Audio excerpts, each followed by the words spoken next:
Hi everybody, I'm Hannah and welcome to Bookshelfish. Today we're going to be talking about every single book I read in the month of April.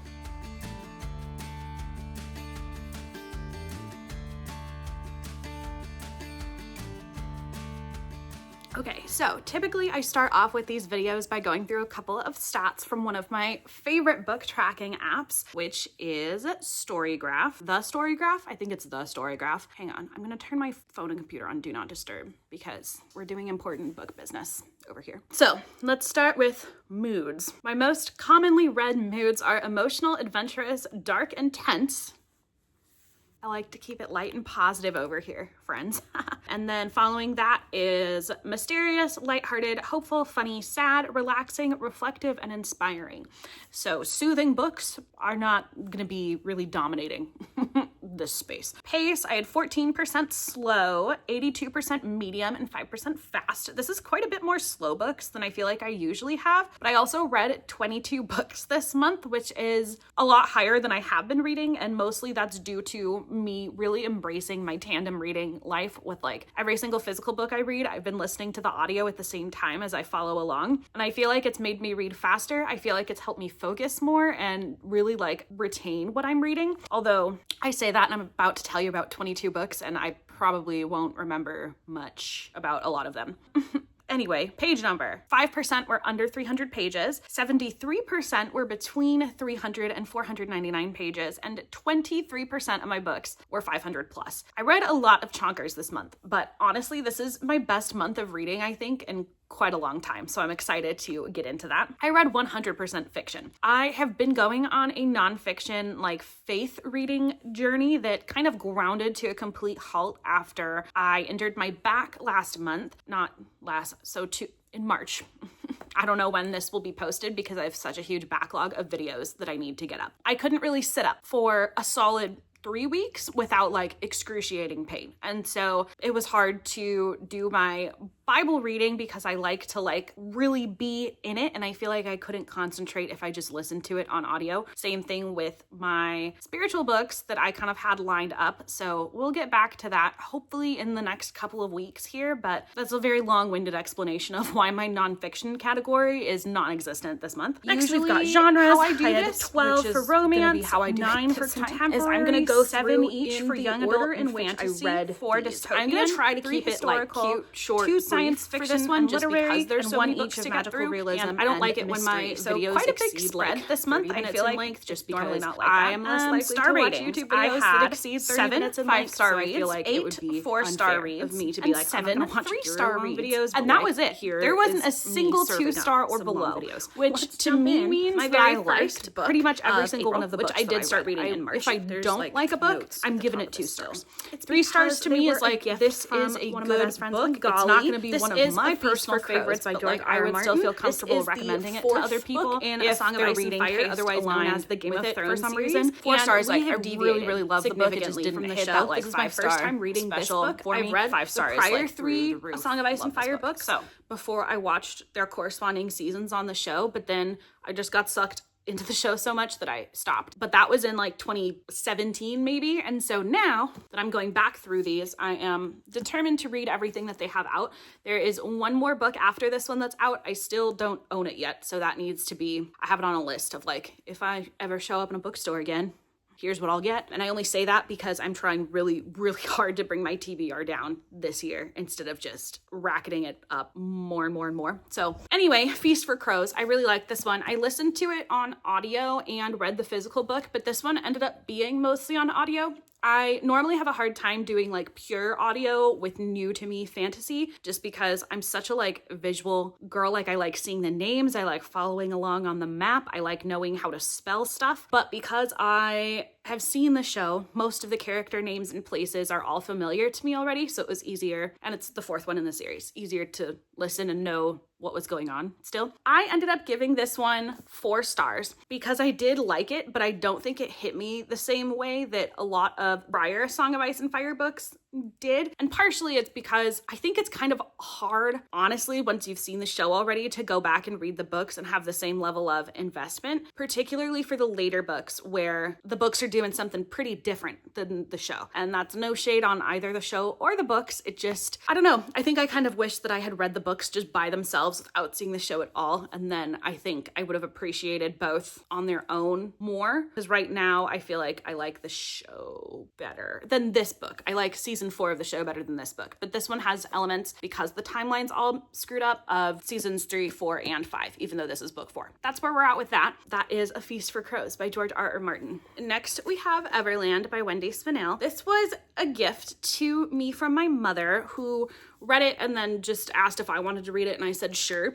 I don't think this is like a great book. I was just double checking my rating. I gave this one 3 stars. This is a urban, dystopian, apocalyptic sort of Peter Pan retelling, which sounds like a weird combo, and it is. And I don't know that I would recommend it. Apparently there are a couple of these books that are like retellings of classic Disney kind of related stories. Yeah, I think it just wasn't for me.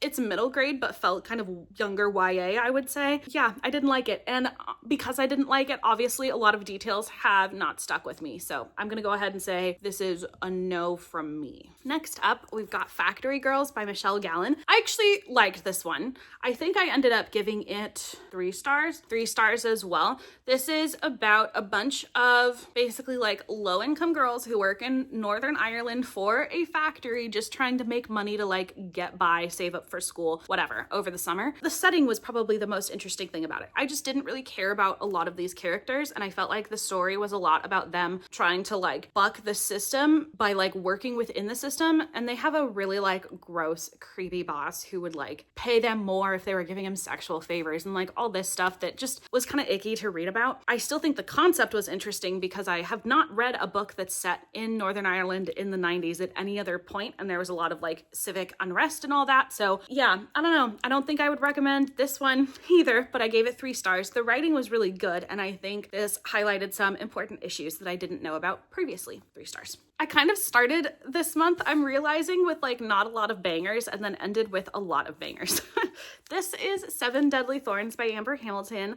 I ended up giving this one 3 stars. I buddy read this with my friend Magali. I wanted to like this one really bad. I think it's hard because there wasn't anything strictly wrong with this book, but there wasn't anything strictly great either. It was pretty juvenile, and it felt like the author was trying to like, she couldn't kind of grasp how to like put depth into the characters and the plot. So rather than focusing on like one A plot with like 2 main characters and then a couple of like B, C, D plots, it was like she was throwing 19,000 plots in and kind of lost focus, which made it difficult for me to read. I thought the characters were fine, but they weren't particularly memorable. And there were a lot of horror elements in here that I really did not like either, but I did think the book was entertaining. I pretty much binged this one in a day, and do with that what you will. I really love dark academia. Like, that setting is really fun to read about for me. So I did like the vibes, and there was like the secret society called the Grimstones that I wish we got more information on because I was really like invested in those parts. This also was like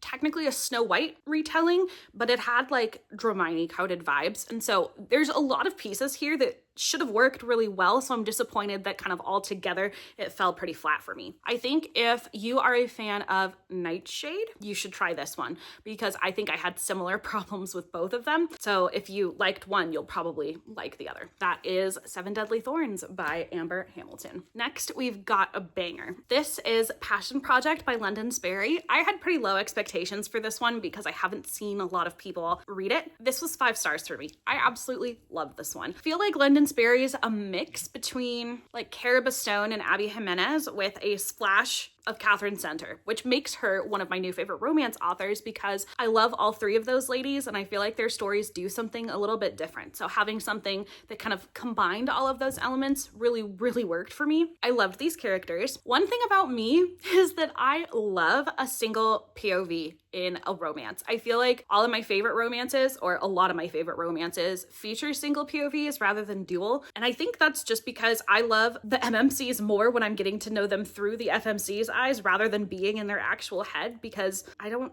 know that I always really want to hang out in a man's brain, you know? But I thought this was great. Their conflict was entirely genuine without a smidge of miscommunication, which I really appreciated because I feel like that's a rare find in a romance, in a contemporary romance these days. I cried, I laughed, I felt the story really viscerally. So I think if you've had this on your radar, you should pick it up. And I think if you like Cara Bastone, Abby Jimenez, Catherine Center, this would also be one that I would recommend. All right, I'm going to talk about probably 2 books that will end up. I don't know that I can for sure say this first one I'm going to talk about will be in my top 10, but the second one definitely will be. That is Dark Age by Pierce Brown and Lightbringer by Pierce Brown. Starting with Dark Age. Dark Age is the 5th book in the Red Rising saga, and it lives up to its name. This book is depressing as hell. I have not read something, I think, that made me cry this much in quite some time. We are following our old faves, Lyria, Ephraim, Lysander, Darrow in this book, and we also get some POVs from some other people, including Mustang and Victra, which I absolutely love their perspectives, even though everything about this book destroyed me. I almost can't talk about it. I feel like I actually can't talk about it without a lot of spoilers. One of my favorite characters died in here, so that was a bummer. We just left off on a really sad note. That being said, Pierce Brown can do no wrong in my eyes. 5 stars. On that same note, Lightbringer. I read all of the Red Rising books. I buddy read them with my husband too, so we both had very similar reactions to this. Lightbringer really turned the tide. I feel like we ended on a really good spot. A lot of people say this is a huge cliffhanger. I personally don't think it is. I feel like we've left off in a good place, and I'm excited for what Red God brings. Obviously the ending, not the ending itself, but what happened 50 pages before the ending was brutal. I just feel like I have some different opinions from some people on some characters in here, which we can get into if I do a spoilerful Red Rising video, which I think would be really interesting, and I would love to do it. So maybe that'll come out closer to the actual release of Red God. I love this book. I'm gonna give it 5 stars. This is the 6th book. This is the last one that's out. And I think it was published in 2023, so I haven't had to wait for super long once Red God comes out, but some people have been waiting for very many years. Props to them. That's Lightbringer by Pierce Brown. Next up, we're gonna go a little bit lighter. This is Wings of Starlight by Alison Soft. I really liked this one. I gave this one 4 stars. If you used to be a Tinkerbell or Pixie Hollow girl when you were younger, you will love this book. It's set in the same world. I think it's supposed to be before the whole Peter Pan story, because all of the seasonal, they're not courts, this isn't ACOTAR, but winter is cut off from everybody else. It's kind of a YA little love story between the queen to be of Pixie Hollow and the hunky warden of the Winter Woods. I just love the story. I thought it was really sweet. It was fun to get through. I would feel comfortable putting this in the hands of anybody who's, in that Pixie Hollow range. So 8 to 12-year-old girls, I think, will love this. And there was romance, but it wasn't steamy. It was just really fun. And I had a great time reading it. So highly recommend. This was 4 stars for me. Next up, we've got my very beautiful Fairy Loot edition of Immortal Consequences by Ivy Marie. I feel like this one has been taking the bookish social media community by storm. I didn't dislike this one. I just wasn't impressed by it. It felt like the Ordeals, Phantasma, Nightshade, 5 Broken Blades mashup. It had Dark Academia, Deadly Trials, and way too many POVs to keep track of. I think sorry if you can hear noise in the background, my husband is unloading groceries. It had way too many POVs. I only really cared about 2 characters, and I feel like because of that, a lot of the rest of the book felt pointless and it was just taking up space for me. So didn't love that it was unfocused. But yeah, I really liked Ren and August, and I think I would probably continue this series, maybe, but equally maybe not. The best thing about this though is the Fairy Loot version for sure. Even the pink pages or naked hardcover is so pretty. Next up, we've got The Sweet Spot by Amy Popel. And I really liked this one. I gave it 4 stars. Thought it was cute. It was really fun. It was an extremely unserious, Pineapple Street sort of read. Featured 3 ladies with intersecting lives that kind of came together in very unexpected ways. And I wouldn't say this was the most brilliant book I've ever written, but I think it's fun. And if you like chick lit women's fiction, I think you would like this one. It was really cute. cute. Next up, I feel like we have a internet darling of a book. This is The Unmaking of June Farrow by Adrienne Young. I enjoyed this book. I ended up giving it 4 stars. I think it's pretty much on par with the other Adrienne Young books I've read, particularly Spells for Forgetting, in terms of like how much I liked it. I didn't think it was groundbreaking, but it was a very unique, interesting story that I feel like I don't see people doing very often. The premise kept me super hooked, and as always, Adrienne Young's writing is just really lyrical and atmospheric and really just takes you away. It's transportative. Wish we had gotten a little bit more character development on this one, I think, because I don't know that I cared about the FMC and MMC as much as I like wanted to, but I still thoroughly enjoyed this one. That's The Unmaking of June Farrow by Adrienne Young. Okay, next up, we have a really unexpected gem for me. This is Hearts, Strings, and Other Breakable Things by Jacqueline Firkins. I had not heard a single thing about this one. It's got like 1,000 ratings on Goodreads, so I was like, had no idea what I was walking into. I loved this. It was a YA contemporary romance with kind of Sarah Dessen vibes with like a splash of Bridget Kemmer's Letters to the Lost, which if you have been around for a long time, you'll know I absolutely love that book. I don't know why it's so slept on. I'm a sucker for a love triangle,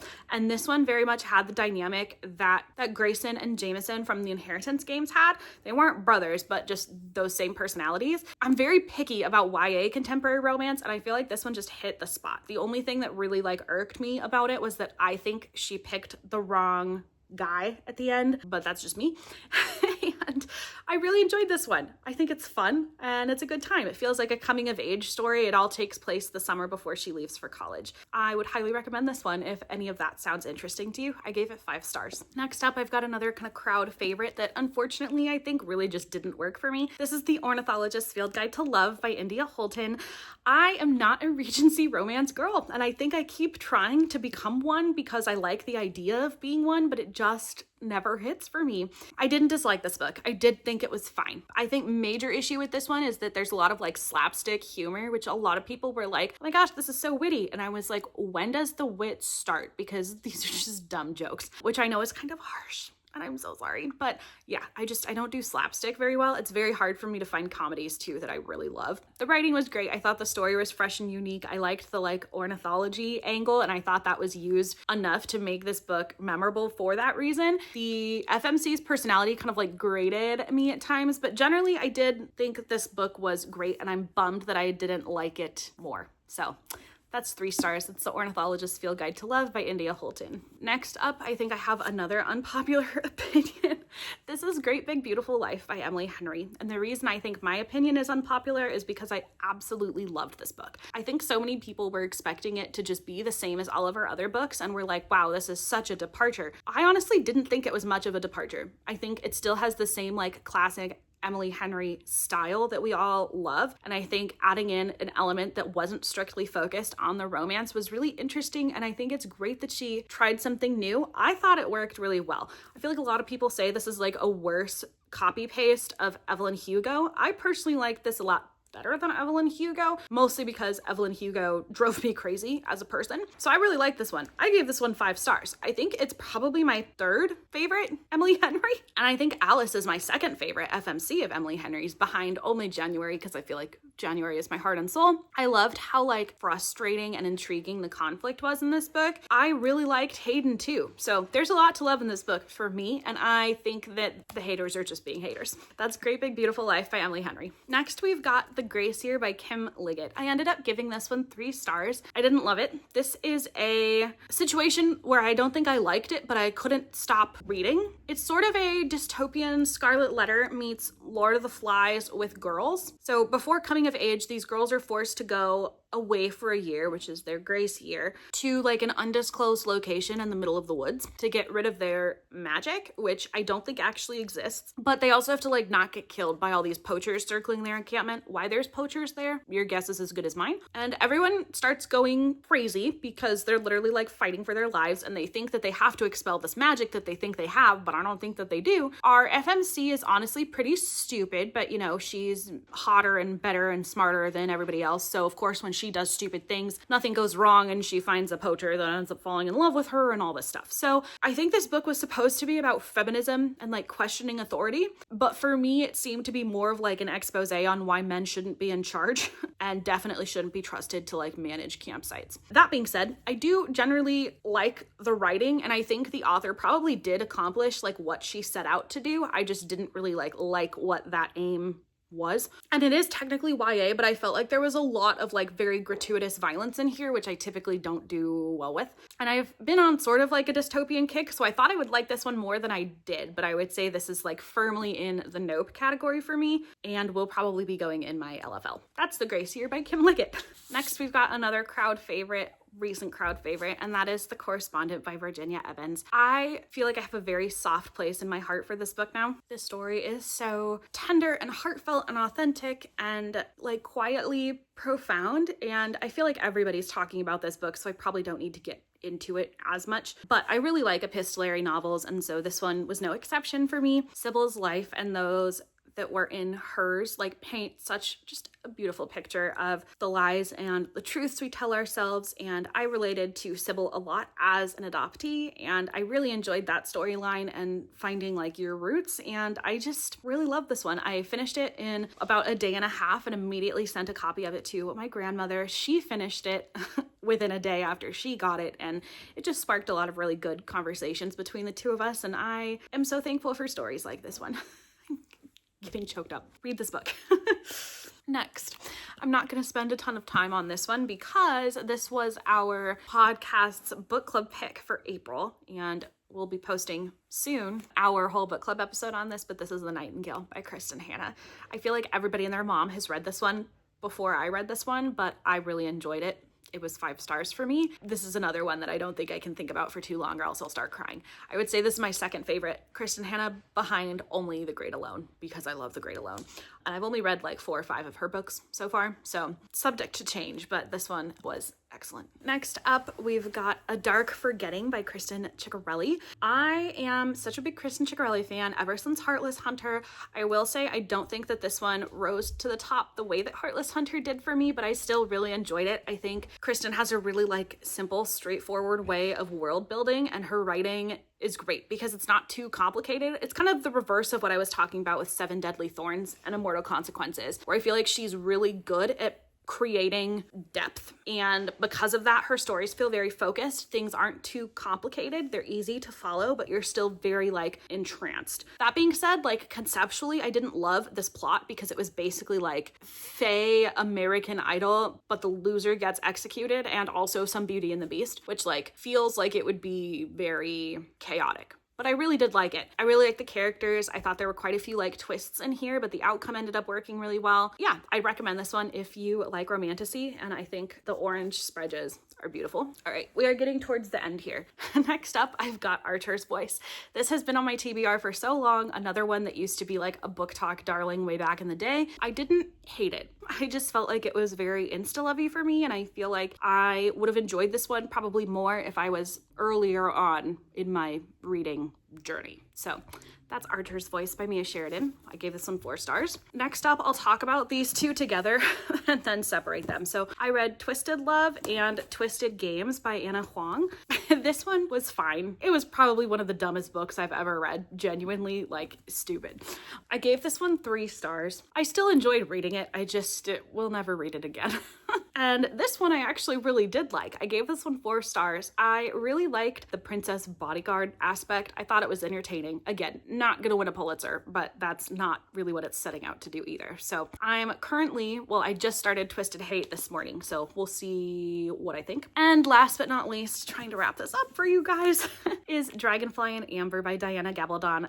I gave this one 5 stars. This is the second Outlander book, and I think it would be very hard for me to read an Outlander book and not rate it 5 stars. There is so much trauma in this one, but I do feel like very rarely, there's a lot of books out there about people falling in love, but there's not a lot of books about people staying in love, and this is really a staying in love book and a kind of new to marriage book in a way. And I've just in April had my 2-year anniversary of being married. So it felt like Claire and Jamie were very much in the same phase of their marriage that I'm in now in this book. And so that was fun to read about. Obviously, I'm not like trying to stop a Jacobite rebellion. So they're dealing with different issues than I am for sure. I really enjoyed this one and I can't wait to keep reading in this series. I don't think there's any safe way for me to pick up every single book that I have on this stack. So we'll just leave it here. Thank you so much for watching. That is every single book that I read in April 2026, and I will see you in the next video. Thanks for watching.